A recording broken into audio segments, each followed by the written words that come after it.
Because I do love a question and answer format. You do. This is like the secret for sex in some ways, Sabrina. Honestly, it really is. I also am not giving medical advice, but if I may respond to his, don't pour Coca-Cola inside your body. You're not giving medical advice, but you're going to urge people to err on the side of not doing the Mentos challenge to themselves.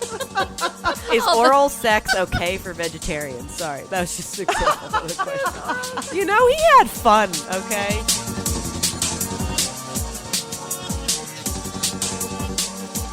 Hello, everyone, and welcome to Mean Book Club. This episode, we read Everything You Always Wanted to Know About Sex, explained by David Rubin, MD. Ooh, you got a copy of the book. That's impressive. Oh, wow, yeah, I'm showing it off, a visual medium like a podcast. You have to show off that you got the book. Oh, yeah. But we are Mean Book Club. We read New York Times bestsellers that you tell us really shouldn't be. As always, I'm one of your hosts, Sarah Burton. I'm Jonna Scrabus. I'm Sabrina B. Jordan. And we have a very, very, very, very special guest. Get ready to have your head blown. Jonna, do you want to do the honors? I would love to. So our guest today is a sex advice columnist, podcaster, and author, actually a New York Times best-selling author, whose pragmatic and humorous advice has been changing the way America talks about sex, politics, and gay rights since he started his advice column, Savage Love, in 1991. In addition to his column, Dan, okay, I've said now his first and last name, so you probably know who it is. We always do that. Dan hosts the Savage Lovecast, a weekly call-in podcast, and is the screenwriter of the 2022 feature film Spoiler Alert, directed by Michael Showalter for Focus Features, starring Jim Parsons and Sally Field. Dan and his husband Terry also founded the It Gets Better project. And despite the title of today's episode, there is no sex question that Dan is too afraid to ask or answer. Please welcome Dan Savage. Woo! Hey, thank you for having me on the show. You left out a very important part of the title of this book, though. It's everything you wanted to know about sex, but we're afraid to ask. The asterisks. Yeah, you're right. How could I? The nice, succinct title, just like they always tell you, it really pops. Well, it didn't hurt him. He got onto the bestseller list with it. And it was one of the very first books I ever read about sex. Wow. Really? That was going to be my first question for you. When did you encounter this book? You couldn't avoid this book in the 60s and 70s. Literally everyone's parent, uncle, aunt, babysitter, next door neighbor had a copy of this book. And if you were young and curious about sex, it was easy to read that Q&A format. I've always said even about my own column, you see the Q&A format, you can't not just start reading. And it was unavoidable. You didn't have to go looking for this book. Your mom had a copy of this book. Wow. That's horrifying. Certainly. Yes, it is. Was your first impression of it to be horrified, or were you into it? I picked it up and started reading it when I was just becoming dimly aware of the fact that I was probably gay. Oh no. Oh, no. Like 70% of the book that's talking about vaginas and penises and heterosexual sex had very little relevance, and I wasn't too terribly interested. And the part of the book that was about homosexuals was terrifying. And for gay men of my generation, it is sort of a touchstone that we all read this book and we were all harmed by it. Wow. Yeah. I can see I'm that. not surprised to hear you say horrifying. I think there was a quote in the book that said actually that, where was it? Homosexuals thrive on danger. Yes. And that is probably the nicest thing that this book has to say. I think we have to touch on the versions of this book we read because, it's been re-released a bunch of times. I read the 1999 version. Does everybody else know what version they... I think I read the OG. Oh, wow. I read the OG, the 68, 69 version. He did not he made shit up. He just straight up made shit up about gay people to be sensationalistic and horrifying. And then when he brought out the 1999 revision, because it was such a huge book, of course he was going to want to milk a little bit more money out of it before he dropped the fuck dead. He didn't walk back or apologize for what he wrote about homosexuality in the original book. He said, well, you can't say these things anymore. And basically hinted that, okay, he's going to say relatively neutral things about gay people, but only because it's too politically dangerous to tell. This is what he hinted at, the truth that he told about gay people in the original draft.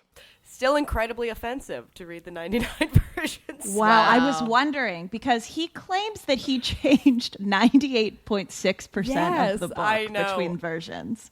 I mean, really? I Yes. read that too. I mean, I'm going to guess maybe there's a lot of stuff about transvestites, as he refers to them, in my book that I'm wondering maybe if that wasn't as chunky of a section in yours. It's in there. Oh, it One is of the in points there. he makes Okay. about gay men is that we all secretly want to be women. And he describes sex reassignment surgeries. He talks about what are clearly trans women as what gay men aspire to be. Because without a vagina, we're incomplete. And the reason why gay men are so promiscuous and such risk takers is because we know somewhere deep in our souls that we'll never be complete without a vagina. So we just keep stuffing penises in our mouths, I guess. And for someone like me, I was always kind of a romantic. And I read, he writes, what about gays who live together happily? The voice of the reader. And he writes, what about them? They are mighty rare birds among the homosexual flock. Moreover, the happy part remains to be seen. The bitterest argument between husband and wife is a passionate love sonnet by comparison with a dialogue between a butch and his queen. Live together? Yes. Happily? Hardly. Wow. But then every once in a while he goes and says something that's kind of true. Like in this section about gay relationships, he says they may set up housekeeping together, but the parade of penises usually continues unabated. And most gay couples are not monogamous.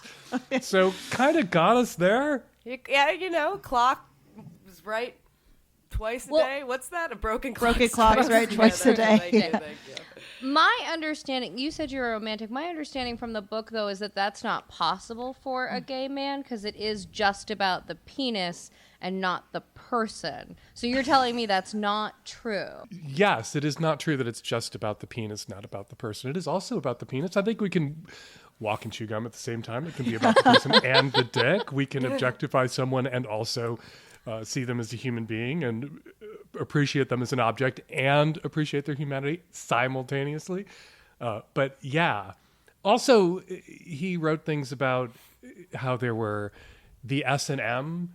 One of the interesting ways to see what he's doing here and his blind spots is he writes about straight people who are kinky.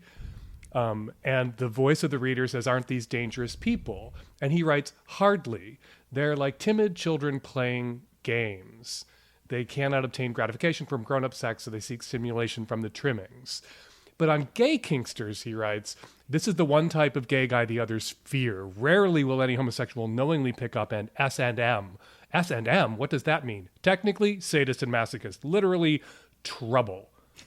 And then he goes on to say that gay kinky people were in the SS and are the cruelest torturers and executioners in the world. And then 100 pages later, he's like, oh yeah, straight people who are into like whips and chains are just playing around or just goofing. But gay people into those things, they want to kill you. They want to kill you. He actually goes on to say it usually escalates to mutilation, castration, and death. Sadly, that's all part of the homosexual game. That is terrifying.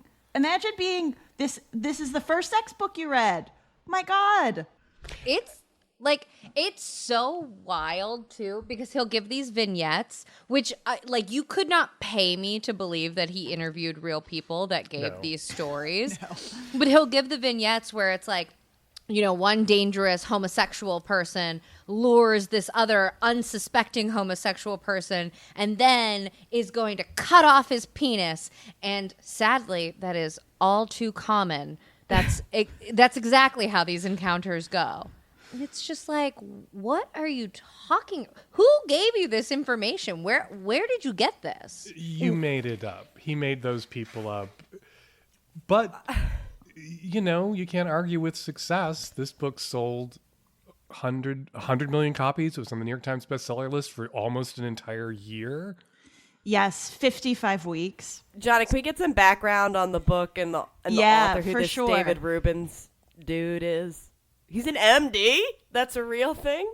Well, technically he is. Okay. He is a psychiatrist who started college at 15 and graduated from the College of Medicine at 25. And after that, he had only 1 year of a psychiatric residency and no record of further training or specialty certification. So those are his qualifications. Okay. He was sued by the National Academy of Sciences for making false claims. Nothing in the book that is presented as a fact is actually backed up with any sort of statistic or study. He's 90 right now, by the way. Oh my God, is he still alive? He is still alive. Oh, we'll kill him with this cast. I hate Still that out for there. him. Yep. We hate that for him. It has stopped churning out books, lucky for us, but he did, as recently as 2014, publish a book called Psychiatric Hospital, where insanity meets reality and reality is insane, which reveals all the drama and sex of life behind the locked doors of the psychiatric hospital. Okay, that sounds interesting. God. It sounds interesting. So, like a serial killer, he is escalating. And a little bit about the book. Like Dan said, it's one of the top 20 bestsellers of the 20th century, which is a huge bummer. Seriously? Yes. So it was wild. Number one bestseller in 51 countries, reached more than 100 million readers. So this poisoned a lot of people. And I have to tell you, we talked about there's the 1999 edition. He added an update to it in all caps that says, please read this. I am confident that you already know this, but I would like to emphasize it again. Nothing in this book is medical advice, all caps. Oh my God. Yeah.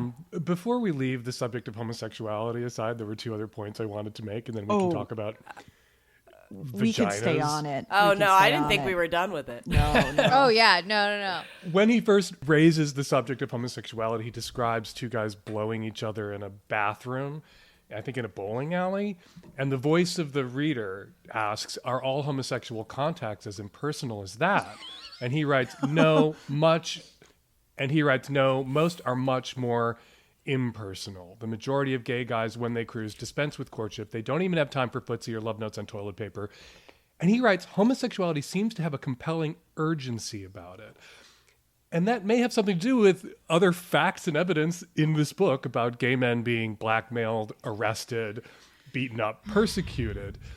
And yet, the blind spot he has when it comes to gay people to same-sex activity is really revealed later in the book when he talks about prostitution. Because he raises the subject, he's talking about prostitution. He's kind of pro-sex work and pro-sex worker in a way that is going to seem presciently progressive. But he writes about prostitution in the voice of the reader, but isn't prostitution degrading? And he writes, definitely, but we make it that way.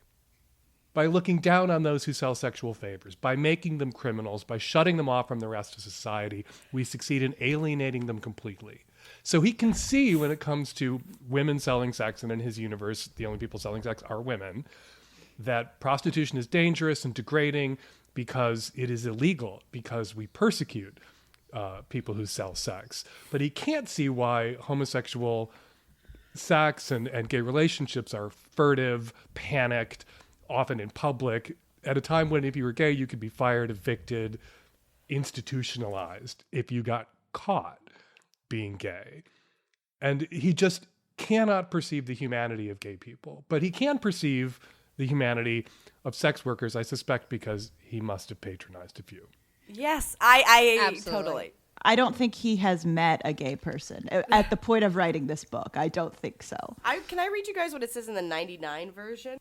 Sure, yeah, I'm curious. Homosexuality. It's like every complex area of human behavior, there's no simple explanation. Some people say it's genetic. Other people call it a form of mental illness. Still others believe it's a personal decision. Some people say it's a sexual perversion. Other people, most of them homosexuals, say it's normal. To complicate matters further, there are 10 other points of view. Who's right? Everyone. It's just like, what? Everyone. So What? I remember this section from our version. I think it's the same section where he says most homosexuals think of it as like having a club foot. Yes. Do you want me to read the quotes, Sabrina?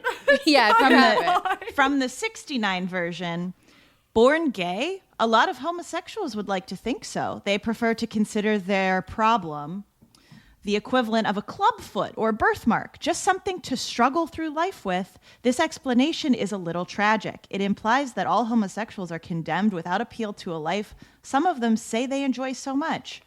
Actually, for those who want to change, there is a chance. So he is a forefather of the religious conversion. He program. does say that you can be successful by seeing a psychiatrist who can make you straight. If you find the right one. Right, of course. Mm-hmm. And it's on you. You have to find the right one. Right. And no one's ever found that one. Mm-hmm. Mm-hmm. It's also like the point that you were making about him not understanding it. It seems like always at odds with each other. It's like if a homosexual does it, it's perverted. But if somebody else does it, it's not. And it's like you start to get the idea of who this person is, right? You're like, okay, he's going to say that fellatio between men, bad, perverted because it's homosexual. But if a woman does it to a man, that's good. You can kind of wrap your head around like that version of the person. But then when he gets into the section about peeping toms, and he starts talking about how it's rude to call peeping toms perverts because they just like haven't fully sexually matured and they're just like peeping. They're not hurting you. It's not like they're homosexuals. I was just like, I've lost the thread of this man's moral he compass. was very proud. This is why I feel like this guy was writing for like just men. He was writing this book for, I guess, straight men who wanted to be like, hey, it's okay to peep and, get on the subway and look up women's skirts. And also, it's okay to, don't tell your wife and go get some, go to a prostitute. That's all chill. This other stuff, though, you and me know it. It's fucked, right? It's just... I also want to bring up the prostitution again. Yeah. Because it was wild. It is like interesting that he has like a semi-progressive view, but he also has an insane perception of the world where he talks about, he's like, oh, like these images of white slavery are great for books and movies, but that is just not how prostitution happens. Most people want to be prostitutes if they're prostitutes, and they like it. And I have got to tell you that human trafficking is so real. I don't know why he thinks... I mean, certainly there are people in sex work that want to be doing that. That is... It's not like, by and large, who is in sex work. Absolutely true.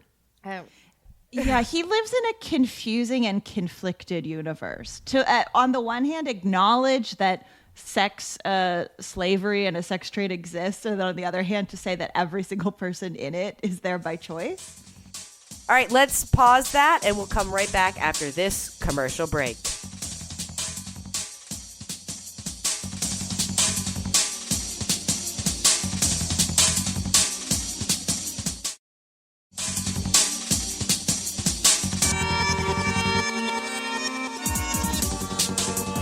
And we're right back. Let's get into it. Another example of how this was a book written primarily for men by a straight man. Yeah. He asked the question in the section on frigidity, why can't some women come? And he writes, the decision to have a sexual climax is not made in the vagina. It occurs at the other end of the body, the brain. Enjoyment of sexual intercourse is the individual responsibility of the participants, meaning if she's not coming, it's her fault. There's something wrong between her ears. And it's so jarring to read this book because at one moment you're like, oh my God, he's wrong about everything. And then at another moment you read this: unless the clitoris participates, orgasm does not take place. This diminutive This diminutive structure is the center of every sexual climax. All sexual feeling begins and ends here. He wrote that in 1968. When I was writing that in the 90s and aughts, straight guys were like, what? Thought that was a myth. This book was not as formative for them. I still hear from women who think that they should be able to climax from vaginal penetration alone. And so, he's wrong about me, about gay people, about kinky people, about so much. But to be right in that, the mid 60s when he was writing this about clitoral, the importance of the clitoris to a woman's pleasure, to her ability to climax, that's something that people would continue to get wrong in print for decades after this book came out. Yes, I have to say this book, for that reason, is such a roller coaster because he will very calmly and maturely talk about exploring masturbation, as you and the ways that you might do that and how important that is. And then on the very next page, he will say, by the way, do you know Coca-Cola is the best way to douche? No. Turn yourself over, pour a bottle of Coke inside, let it drain out, which, by the way, apparently is very dangerous. So I also am not giving medical advice, but if I may respond to his, don't pour Coca-Cola inside your body. You're not giving medical advice, but you're going to urge people to err on the side of not doing the Mentos challenge to themselves. Yeah, that has been removed by the time my version, so I guess he gotten that's one good removal. That's a good removal. What about all the racism in the section about genital plastic surgeries, he calls it, any sort of genital modification? And there's just a whole section where he goes on and on about like what certain African tribes do to penises, Asian people like cutting open in little slits and adding pearls. He talks about I think it's Polynesians adding little bells under the skin of the penis and then letting it heal up so that when a man is aroused, his penis jingles. And it's I need to head to the bedroom. It's also like, ooh, these exotic tribal foreigner dark people and their crazy dick magic. And it goes on and on and on for pages and pages and pages and pages. Is that in the later version of the book? I'm looking. I was like, I don't remember that, and I think that also has been removed. Was it also removed where it said in the United States over 50% have had plastic surgery on their genitals? Definitely. I read it so many times and I was like, okay, well, even if we're talking about like circumcision, sure, right? But I'm like, that's even then, that's 100% a lot of men, right? But later in that chapter, he says that he's talking also about just routine male circumcision as adding up to that. But then he's tossing in all these men. I really do want to read this paragraph. Please. Isn't there an operation like this that gives the man more pleasure, like adding pearls under the skin of the penis? Only if he happens to be a music lover. The Burmese have added an aesthetic note. They use the same slit procedure, but instead of burying small stones under the skin, they use little bronze bells. Conceivably, a talented Burmese lover can do justice to his sweetheart and play a catchy tune at the same time. There are other advantages, too. If a Burmese husband comes home unexpectedly and walks in the door to the music of bells, somebody's in big trouble. The one thing I could say I've found in all my years working with penises is I don't need an extra indication that someone is aroused. It's very clear in so many ways. So I don't need a bell like you would apply to a little kitty cat walking around the house. I'm good. Yeah, I'm already drooling if it's hardened out. You don't have to ring a bell. I feel like he makes like more in this 99 version, more of the claims, like it's always like some say or some people think that 2% of people are homosexual, or like instead of, he always couches it in like, I'm not saying it, other people say it. But it sounds like he used to make a lot more straight up. Oh, it was definitely declarations as though fact on everything. And I'm curious to know if in the 1999 version there was more known about women, because, the reader would pose the question like, how does a woman have an orgasm or something like that? And he'd be like, little is known. We couldn't possibly know how to arouse a woman. We do know that her hole fits with your penis, though. So that is what she's good for. Unlike the penis, and vagina, which equals zero. Equals zero. Yes. It equals zero. Mm-hmm.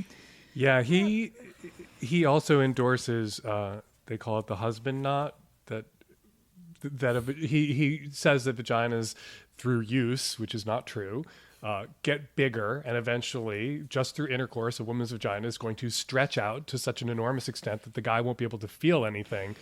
Happily, there's childbirth, during which most doctors will, of course, without asking a woman or for a woman's consent, sew the vagina back up. The husband's knot, good as new, tight as ever, which is why everyone should have a baby, and the kind of male smoking in the delivery room OBGYN who's going to perform non-consensual genital modifications on straight women without their consent. I still hear about that happening, like, every once in a while.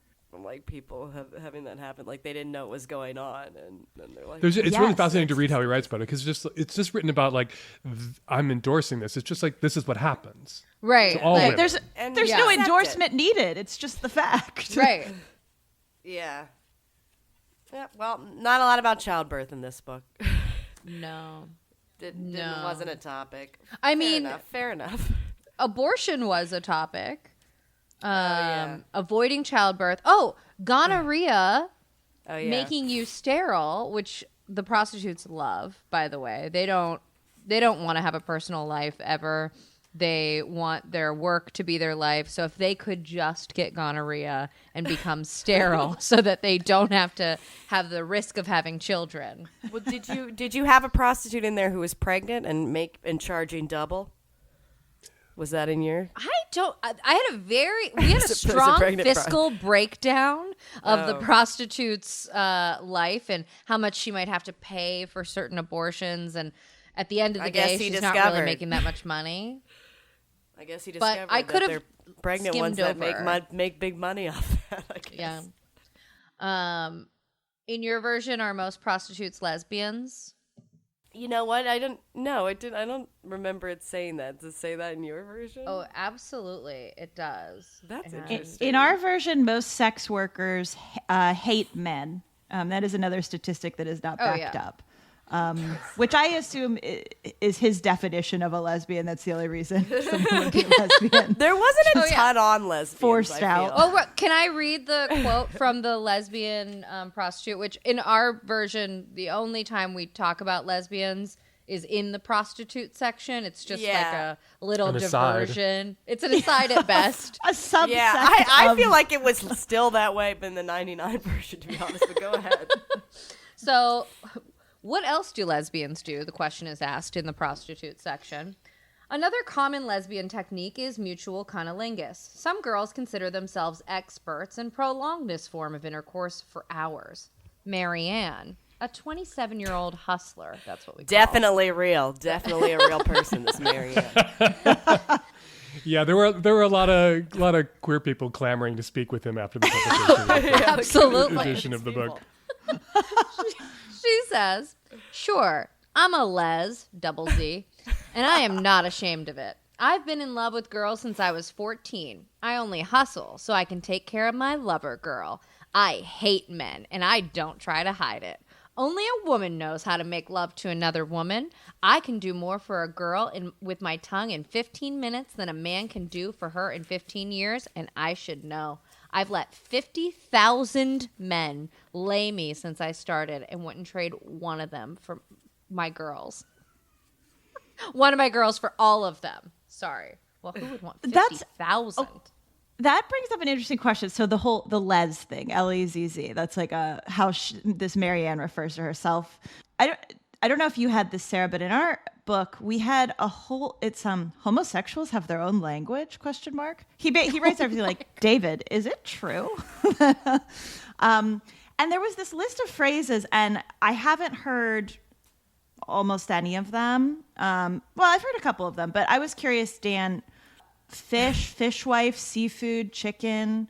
Were those words in the In the 60s and LGBTQ 70s? lexicon? Well, I'm sad to say that fish was actually used in reference to biological women as recently as on like RuPaul. 7 or 8 seasons ago, people were still, drag queens would say fish as a compliment. Like that, you look fishy, like meaning you could pass for a biological woman.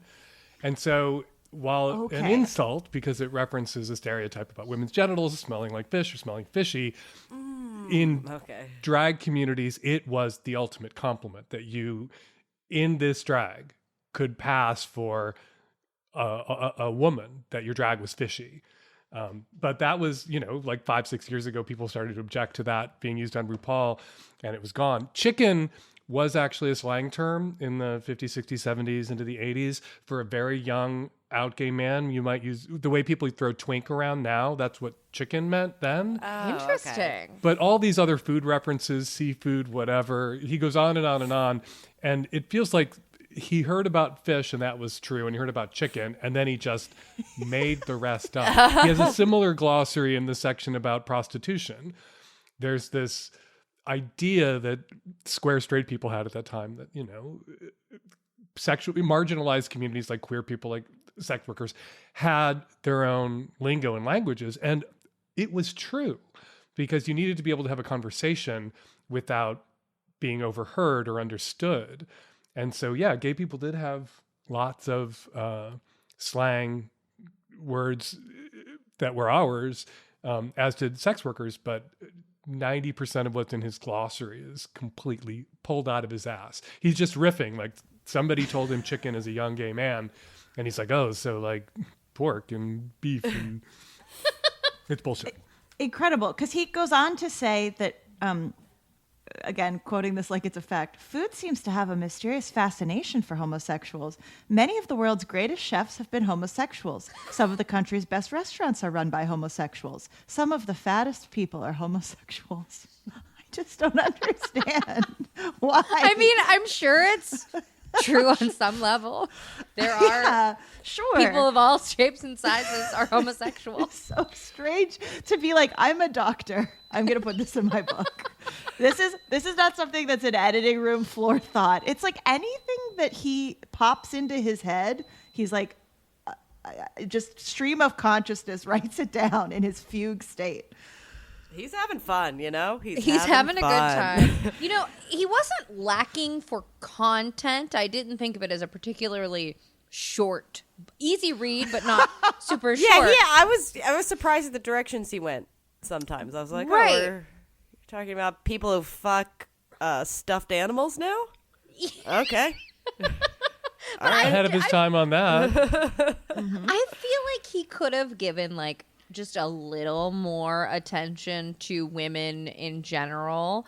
Now, I understand that he himself is not a woman, but I'm to believe that he is a medical doctor giving advice to the public. No, he's a psychiatrist. Yeah. With his MD. That's the one that gives you medicine, right? I don't know where the MD we don't came know. from, but he wasn't a doctor. Yeah. He lied. It's just like making so many things up. And, even though I was just thinking about one of the other things in the book, like we talked about, he's on it with the clitoris, but then he did one of his little roller coaster moves. And later he was like, well, okay, if during sex you were meant to touch the clitoris, don't we think that the clitoris would be a little closer to where the penis goes? Oh. And he said the clitoris is having all of the enjoyment it possibly can if you're having sexual intercourse. It doesn't need additional stimulation. But then later he does talk about how there's like manual stimulation sometimes. And I was like, did you like write this in a fugue state and this in a separate fugue state and just never reconcile what you were saying? I feel like we should zoom out for a second and just emphasize again.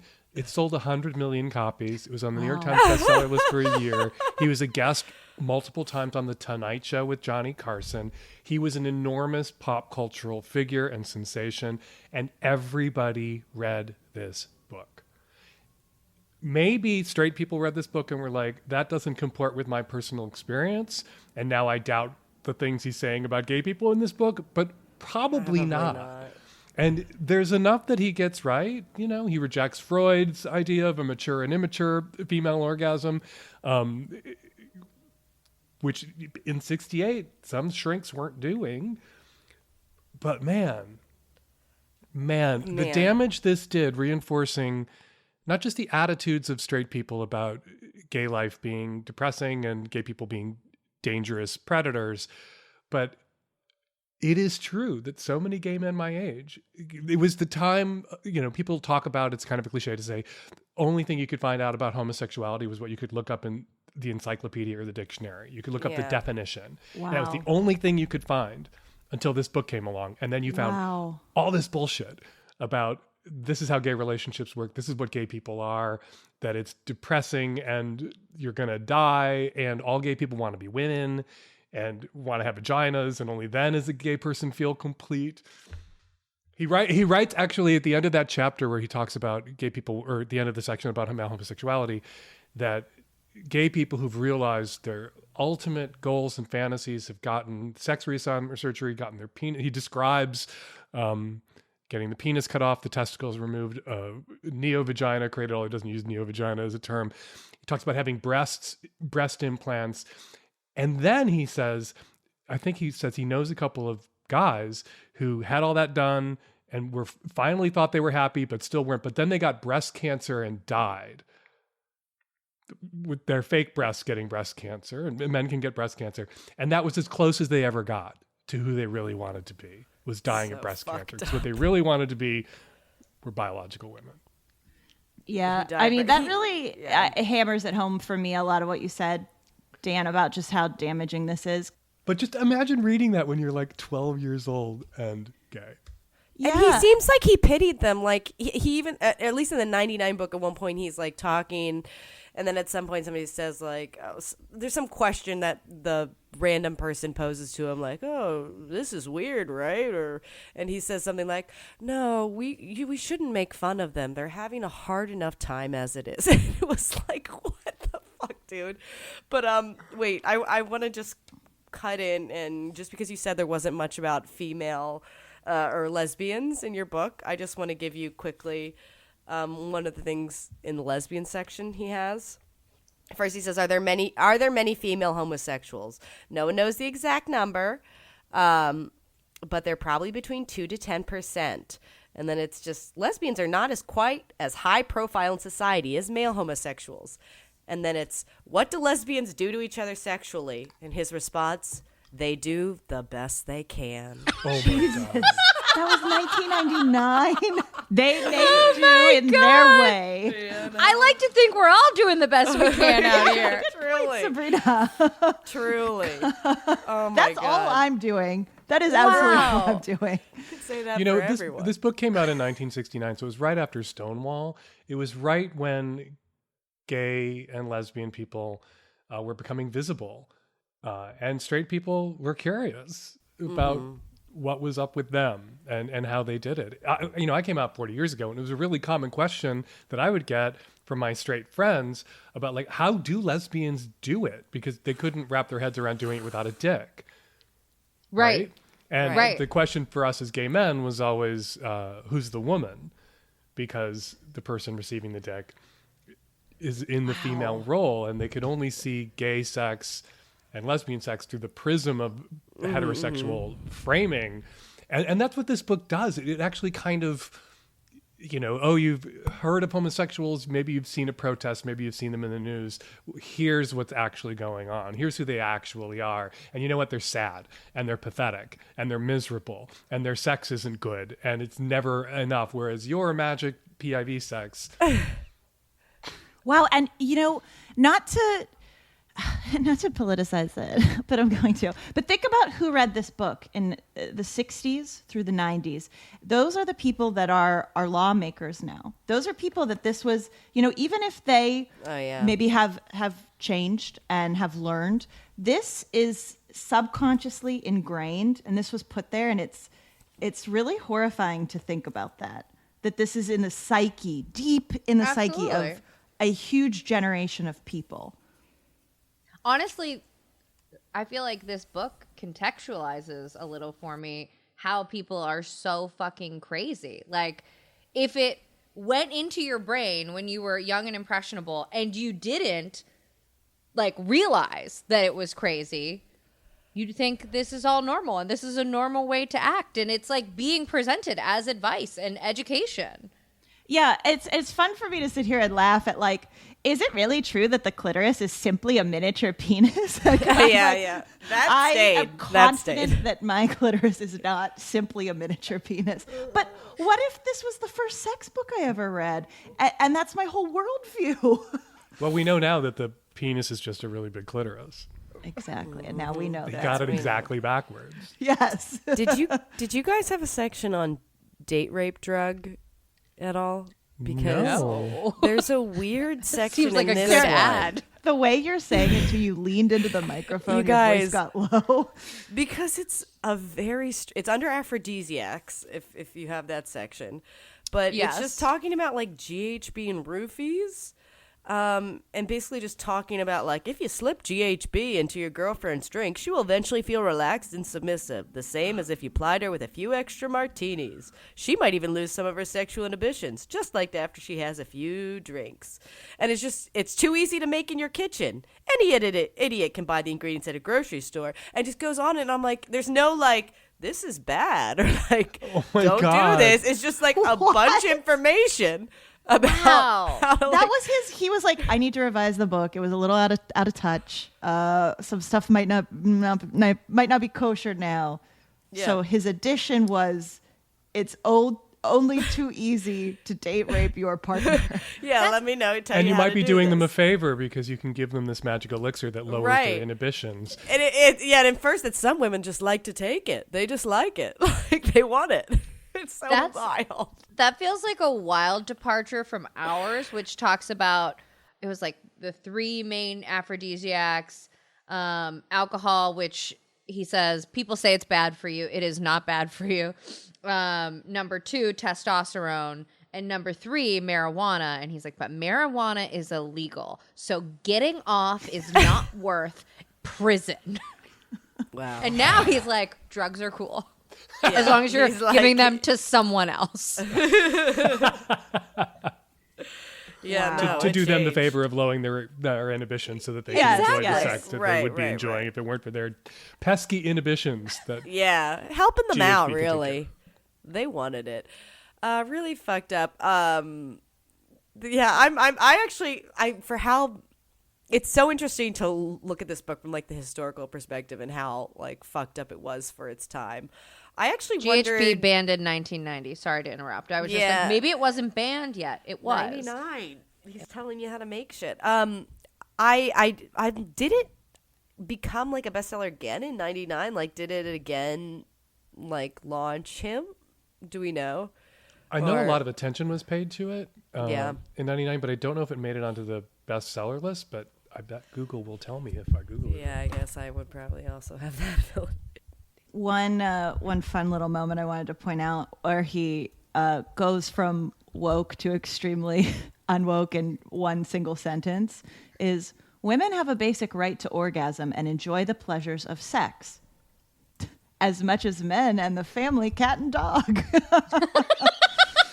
You know what? If it's worth it for the cat and dog, women, you deserve it too. Wow.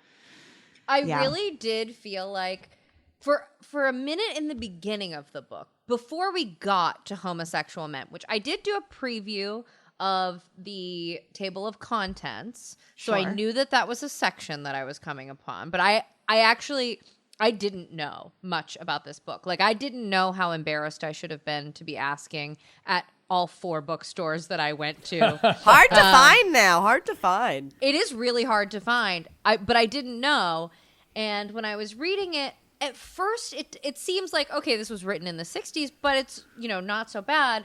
And we're talking about women a little bit, but then I did realize that women were just like they were allowed to have sexual pleasure because if they're enjoying it, the man was enjoying it even more. It wasn't like specifically about them being able to enjoy it. It was like, well, if you're lubricated, the man I likes actually it. think I'm becoming like radicalized during this conversation of how penis centric the world is, and I'm getting mad.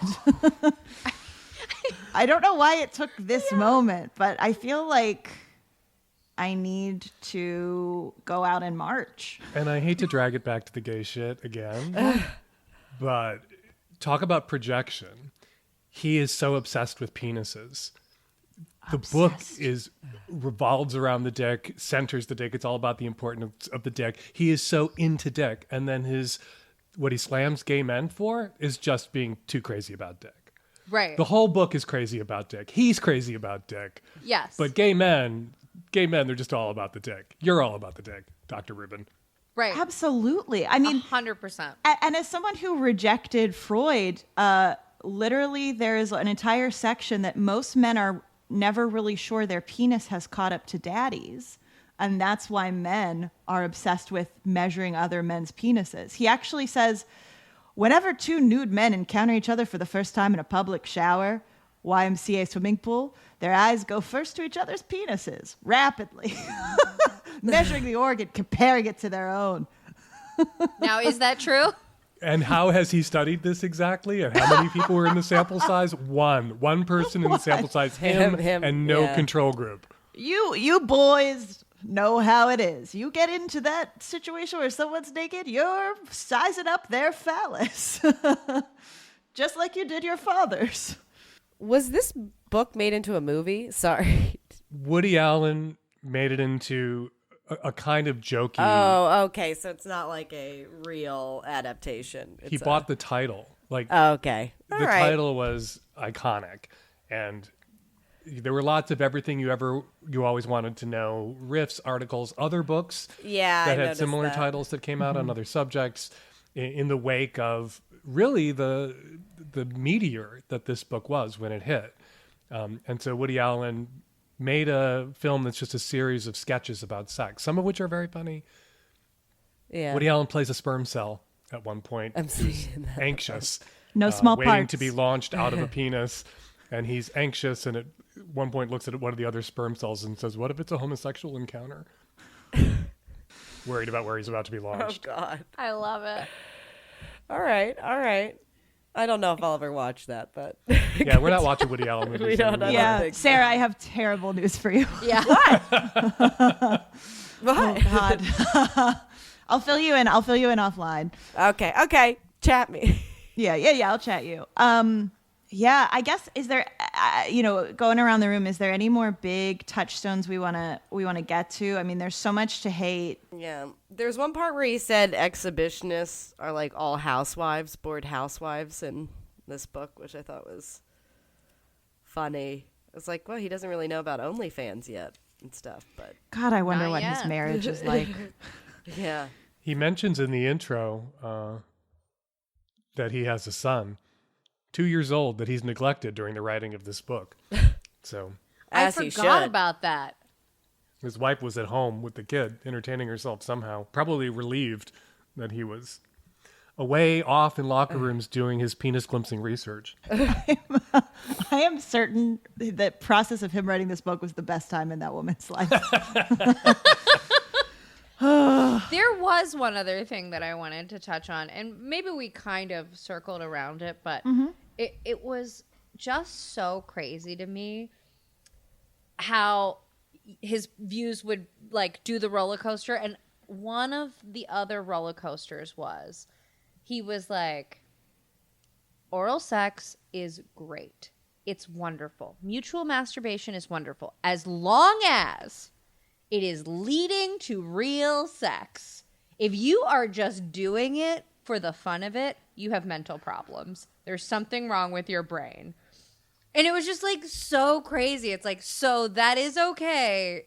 Oh, it was also okay if like you didn't have a penis. So like you're anatomically you're a man, but you have no penis. Okay. In that scenario, you are allowed to give your wife cunnilingus. So long as your penis got shot off in the Korean War, you're golden. Right. Okay, real quick, let's take a commercial break.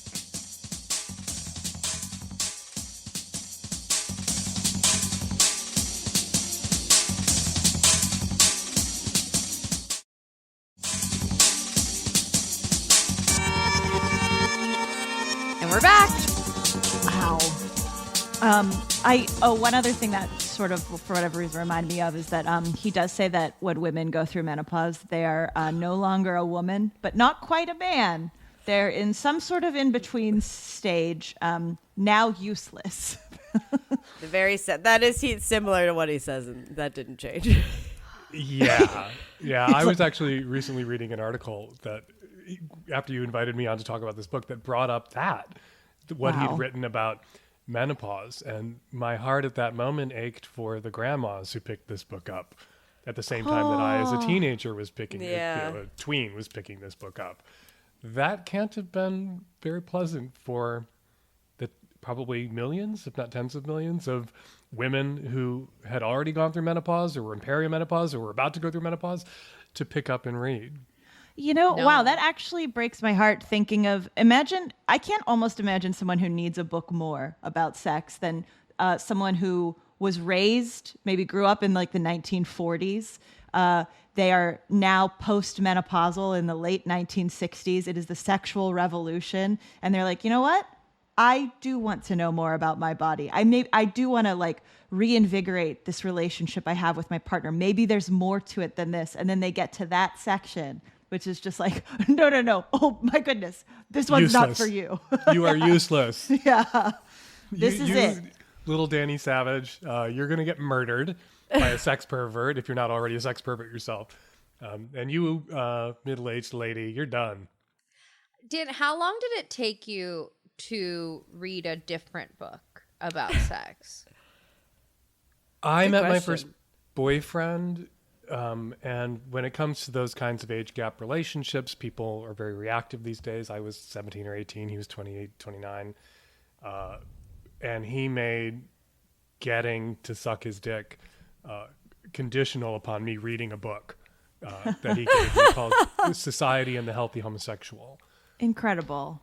That was by a psychiatrist who, the rap then was like, all gay people are sick, according to the shrinks at the mental hospitals, where gay people who had been thrown into mental hospitals for being gay were miserable or had comorbidities that landed them there. And this was the first person who went out and did a random sample of functional gay people who were living in the world and weren't institutionalized or in prisons, and found that it was societal attitudes towards homosexuals and homosexuality that warped the lives of so many gay men. But I feel in some ways, when I first came out, I met two kinds of gay guys.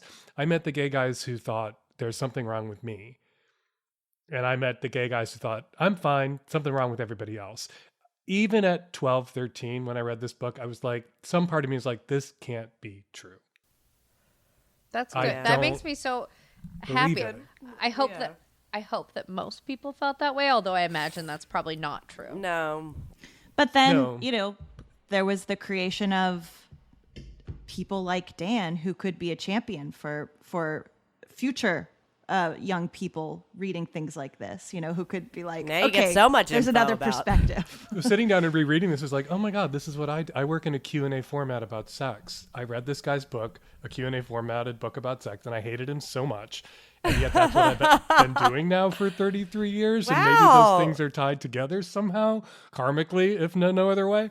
Are you saying David Rubin was an inspiration for your current work? As a format, a genre, I don't know. Or it's just a bitter irony. Like, this guy working in the Q&A format did so much damage to so many young gay people when this book was everywhere. And I grew up to be a gay person working in a Q&A format. Maybe it's revenge. I feel like the radicalization that Jonna has experienced during the podcast, perhaps you experienced much earlier and really acted on it. Yeah. I also have to say I was lucky because the first things I ever read about sex were in the Pittsburgh City paper, and it was the Savage Love column, and it was really? Wow. an appropriate thing for someone to learn, I feel. And I would still point anybody there. Well, thank you. Mm-hmm. Savage.love. My column still runs every week. It's amazing. We had Cinemax, so I wouldn't say my education was as healthy, but I definitely had a lot of education from Cinemax. Yes. I also will say the first naked woman I ever saw, and perhaps the first naked person, was in The Shining, when the woman in the bathtub transforms into a ghoul that is sinking into the water. And I paused it and rewound and looked at that again. And I just wonder what kind of impact that had on me as a human being. Can't be good. Can't be good. Damn. I found a Playgirl magazine at somebody's house when I was in high school during a St. Jerome Teen Club teen show cast party, and I snuck it home. Stole it, put it under my shirt. Threw my jacket on it, and then watched my jacket from across the room for like an hour and a half to make sure nobody noticed, nobody was looking at the jacket, nobody cared about the jacket or thought about what was under the jacket, and then I picked them both up and left. Nothing's under the jacket. Nothing. I was just Googling stuff on the internet and then getting viruses on my family computer, because we had one computer. Sure. And there was like, why are all these viruses? And I'm like, I don't know. Yeah, I did learn how to search for porn earlier than I learned how to delete my history. Yeah, certainly. On my computer. That is the process most go through. You know, we didn't have browser histories when I got my hands on porn for the first time. Mm-hmm. So I didn't infect my parents' computers. We didn't have them. We didn't have a microwave or a color TV. That's how old I am. But I had to hide that porn magazine somewhere in the house. And it was the summer. And so I put it in the furnace between the burner and the plate in this giant furnace in our basement. And I hid it there, and I would take it out and masturbate, put it back. But it's like, this is a temporary solution because I can't be here in the winter. And we had a cold snap in July, and the furnace turned on. So my entire family breathed that Playgirl magazine, inhaled the smoke from that Playgirl magazine. That's so sad, too, because it's like such a gem. A precious item. I wish I had it, but all the guys in it had mustaches, and maybe it's part of the reason I hate mustaches now. Everyone was like, it was the 70s. Everyone was like sweaty and had a mustache and looked like Burt That Reynolds. really was a thing. Do you guys want to hear some 5-star reviews from Goodreads? Let's hear a couple. Oh my gosh. Just a few. Sure. Which amazingly there are a few. Skimskate says, encouraging group masturbation to teenage boys. What more do I have to say? Forgot about 5 that. stars. Also, that's not gay. So it's okay. Not gay. It's not gay. It's totally cool. It's group masturbation. Honestly, it's just crazy to me the number of 5-star reviews here that are like, this is really out of date, but I loved it at the time. 5 stars. This book was revolutionary for its time. But now this isn't a great book. It's a historical occurrence worth studying. 5 stars. So, okay, I guess. There's not really many 5-star reviews of people that are just like, this is all true. And I did the Coca-Cola thing, and my vagina's clean as a whistle. Do you know what I've noticed, though, among young gay men? That the kind of sex culture that is described in this book, it existed. Bathhouses and parks and like cruisy toilets. And that was, all gay men had no choice but to get sex there. Some gay men wanted sex there, but all gay men were confined to those sorts of spaces. And there's a kind of nostalgia among young gay men for these kinds of places. I don't know if you noticed, but right around Pride, there was a meme circulating about how cool it was that, and it was about lesbians, which is like, lesbians did not do this. Gay men did not do this. They would go to the certain bathrooms with shopping bags. They could stand in the shopping bags, and there could be 2 people in a stall having sex. And from the outside, it didn't look like there were 4 legs and 4 feet, just 2 and some shopping bags. And there's this kind of nostalgia for the squalid, desperate conditions that Rubin describes as how gay men have sex. When, what he was documenting to some extent was the only way gay men could have sex. Yeah. Right? And now there's some like young gays and lesbians, some young queer people who are like, who would read this. It's a risk. Who would read this and be like, I wish I could have that. Interesting. That is so interesting.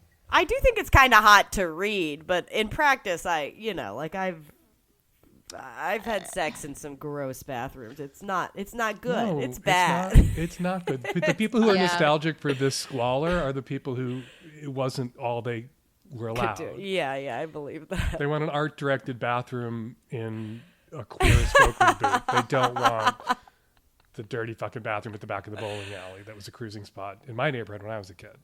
Mm-hmm. True. Should we do our hate rates? Yes. Oh, yeah. So Okay. hate rates, Dan, just to kind of wrap up the episode, this is where we rate this book on a scale of 0 to 5 stars, 0 being very bad, 5 being very great. But the thing is, the scale is sort of on a curve because 5 is the best book in the world of bad books. So we're not comparing this to the greatest thing ever written. There's some bad books that are actually pretty fun, you know? Pretty fun. And a 0 is, of course, a 0 in the world of bad books, which is quite low. So anybody So 0 is a bad book. A bad book. Yeah. And 5 is a great bad book. Yes. Yes. Exactly. All right. I guess I'll go first. I'm gonna. I'm so nervous for what you guys are all gonna say, but for me, Sarah's giving it a 5. This is a 2 out of 5. You know, I could read it. There was interesting parts. But, you know, obviously it's very upsetting. There's a lot of wrong information. I don't know who I would ever recommend this book to. Like, if it's, you know, sometimes I'm like, oh, I have this type of friend who's really into this slutty murder thing. I'll recommend this book to them. I have no idea who would ever want to read this book. But in terms of a bad book, I think I got through it pretty fast. It was an interesting read. Even though it was also an offensive one. So 2 out of 5. I can go. So this is a tough one because I do love a question and answer format. You do. This is like the secret for sex in some ways, Sabrina. Honestly, it really is. And I just love it. You can get the information so easily. But then, of course, there's the harm that it's certainly done to the world, which kind of outweighs, at least a little bit, right, the question and answer format. The delights of the format. Yeah. So I guess I'm going to give it a 1 for the question and answer format, but it is losing all of the other points it could possibly get. Oh, no, I got to take it back down to a 0. It was negative in my mind, and then the question and answer brought it back up. I did just remember that in 1999, he added to date rape your girlfriend. Oh, yeah. For her own good. For her own good, but evidently still didn't add any substance for lesbians. And also bisexual people, they don't exist. Oh, nothing. But date rape is a selfless act of altruism. Something every straight man might want to consider, not for his own sake. Right, for her. It's all for her. So, yeah, I guess it's going to have to go back down to a 0, but it really almost got that 1 for the Q&A format. Mm-hmm. I'm going to give it a 1. It's hard for me to separate how much I enjoyed doing this podcast and the book itself. Sometimes that affects it. Yeah. I mean, I also think this is one of the most interesting discussions we've had. There was so much we were able to talk about because you were here, Dan, about just like what the world was like when this book came out. And it just, I feel like the way we talked about it was so fun and enlightening. And now I'm radicalized. 5 out of 5? 5 out of 5? Yeah. 5 out of 5. So I got to give it a 1 for all of that, but the harmfulness really takes it down. This is probably, I would say, the most damaging societally mean book club book we have ever read, and we have read some bad books. Yeah, I don't know. We read The Secret. I still argue that that was very damaging. I love it's The not Secret. damaging and it's perfect. Wait till you crack open the Bible. Oh man. Yeah. You know, if I had to give it, I'm a little stoned, so I'm a little confused about how to exactly work this. It's however you want. It's whatever you want. There is a section in the book that it's hard for us now to wrap our minds around this being a progressive and controversial position he was taking. He endorses sex for pleasure. He tries to make fetch happen. He keeps calling it fun sex, one word. And we forget how controversial it was in the 40s, 50s, 60s to endorse recreational sex. So there's this full-throated endorsement of the legitimacy of recreational sex. He talks about reproductive sex, sex for love, sex because you can't express your love any other way. You've said everything and now it's just boiling over physically. But then he talks about sex just for fun and pleasure, and he describes it as legitimate. And that was something that straight people needed to hear then. And it was most of the sex that people have most of the time, which he points out. He couldn't see that that's all of the sex gay people have all the time. Like, we have sex for all the same reasons that straight people do, except once or twice when straight people try to get pregnant, right? Or opposite sex. The worst sex, honestly. Exactly. Yeah. I was just going to say. Yeah, like people spend most of their lives in terror of reproductive sex happening to them. And he endorses fun sex. He didn't make fetch happen. He didn't make fun sex happen. So I'm going to give it like a 0.001 out of 5 stars. Okay. Just for putting that in the heads of straight people. The hundreds of millions of straight people who read this book.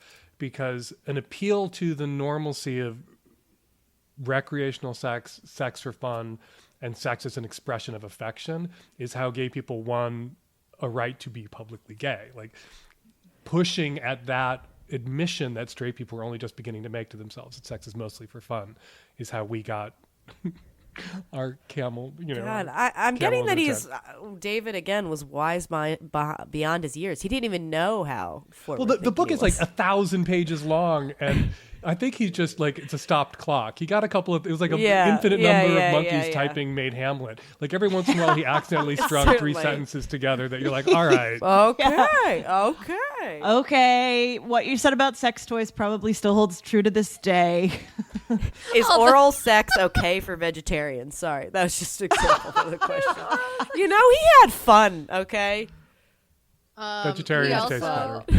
I just reminded me of the section where he's like, even if you've never deliberately masturbated, I bet you've douched. A douche is just like a penis.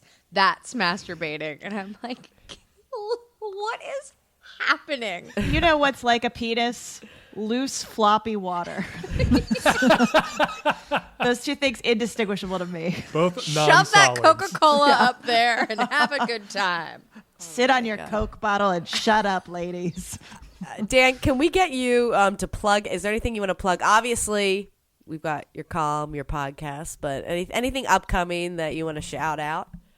Nothing upcoming.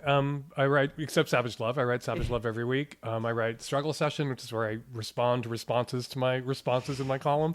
Incredible. And I do the Savage Love cast that comes out every Tuesday. And thank you for mentioning Spoiler Alert, but I was the co-author or the co-screenwriter. David Marshall Grant and I wrote that together. Got it. My apologies to David Marshall Grant and to you.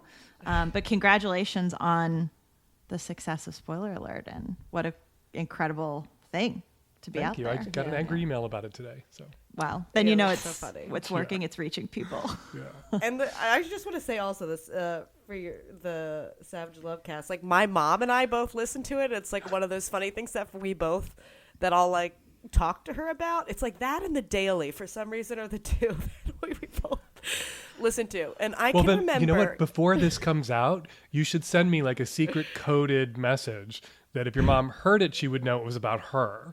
But it's not revealing in any way. So you're not like betraying a confidence. But your mom will be like, "What the fuck was that?" Yeah. And I'll work it into an answer on the show to freak your mom out.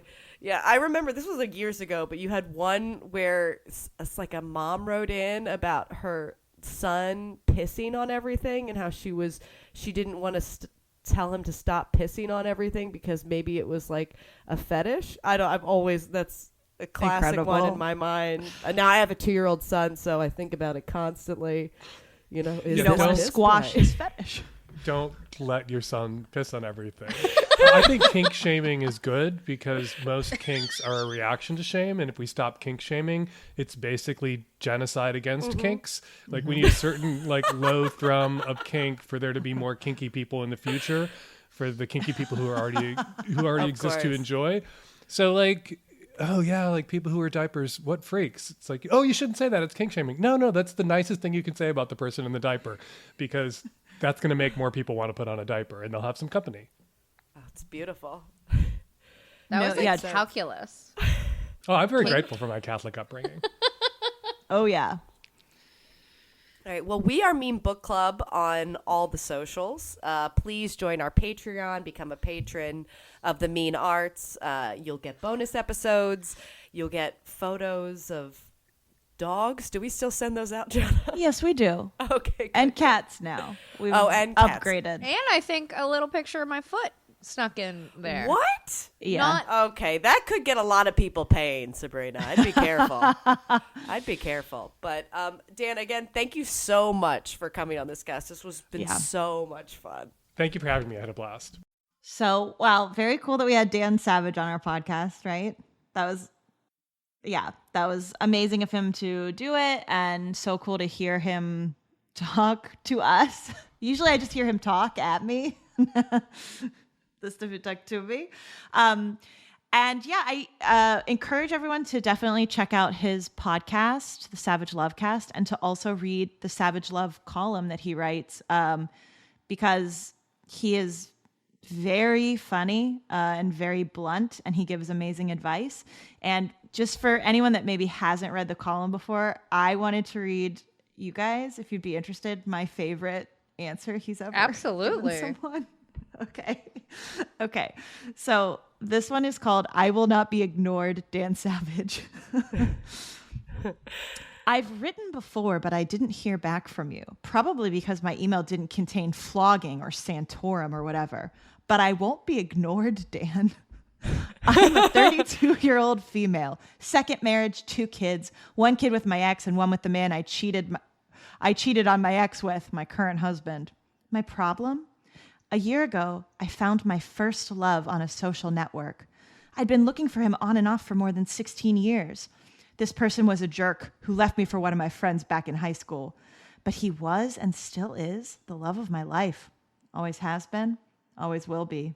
He is not married, has never been married, and has no children. We began an affair about 7 months after finding each other. My second marriage, had been rocky before this. My second husband of 3 years stopped having sex with me after I became pregnant, and this continued after our child was born.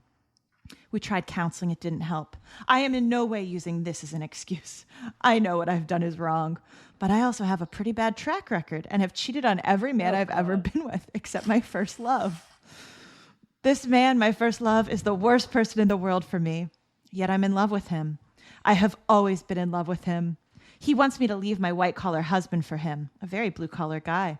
I live in a nice home in the suburbs. My first love lives in a small apartment in the city. Blah, blah, blah. She goes on, right? Basically, Dan, pull out all the stops on this one as you famously do and tell me what to do. What's he say? Dan's response. I've read what you've written before. But I didn't respond because I didn't have much to say to you, and I still don't. I had the same reaction reading your email today that I had reading all the other emails you've sent. My reaction is a little selfish, but I'm a little embarrassed to share it with you. But you keep pressing me, so here it is. This bitch could get legally married, and I can't. Sorry. That was cunty of me. Nowhere near the level of respectful professionalism that people expect of me. So I'm going to make amends by scrounging up some of the advice shit you're after.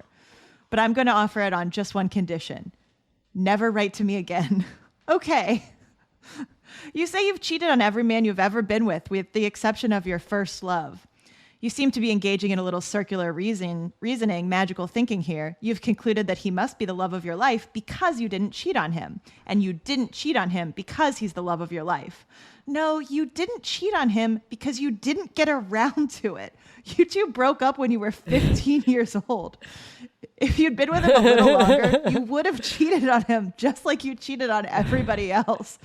If you leave your current husband and break up your first child's second home and your second child's first home, it won't be long before you get around to cheating on the love of your life too. Because you're a cheater, a habitual serial cheater. You're precisely the kind of person who shouldn't make monogamous commitments or get married or have children. So what should you do? Stay? Go? Frankly, I don't give a fuck what you do. Stay or go. It's not going to make a fuck lot of difference. Your personal life is a mess, and it always will be, because you see, wherever you go, there you are. Wherever you go, there you are is really beautiful. So I'm assuming this came out. This was 2011. Year was this? Wow. Okay. I was like, must have been before. Absolutely, that line killed me. Yeah, that's a very funny one. He's really got a lot of gems in there. I certainly used to obsessively read his column too as well. And I still get, like, I probably, as of like 2 days ago, was reading, I still read it pretty regularly. So it's always good. Yeah. Always good. Okay, so if you liked that, there's so much more to like on the internet and on the podcast. And thanks for sticking with us. Yeah, we'll link to it. We'll link to it in the comments, the thread, whatever. Yeah. I'm just so glad. I've just decided that I'm talking now. But go ahead. I'm so glad that he recommended that book, because I didn't know about that. Me neither. Book. Yeah. I didn't either. And I certainly, when reading it, did not have the context of its presence in the world. Like, I did not produce the episodes. I didn't do any research on when it was a bestseller. But I thought it was potentially even not a bestseller. It was just like something that Dan had wanted to do. And because he was a special guest, we were considering it, or we did it. I didn't realize that it was one of the most sold books of the past 100 years. And it's true. He was on Johnny Carson. There was something like he was the first person to use the word masturbation on network television. There's like a lot of like random, like he was ahead of his time, I guess, in some aspects. Or like people were into him because he was saying shit that like, they're like, ooh, this shit, I can't believe it, But a lot of it was so fucked. It was awesome. All right, everyone. Thanks, see you next step. Bye. Bye.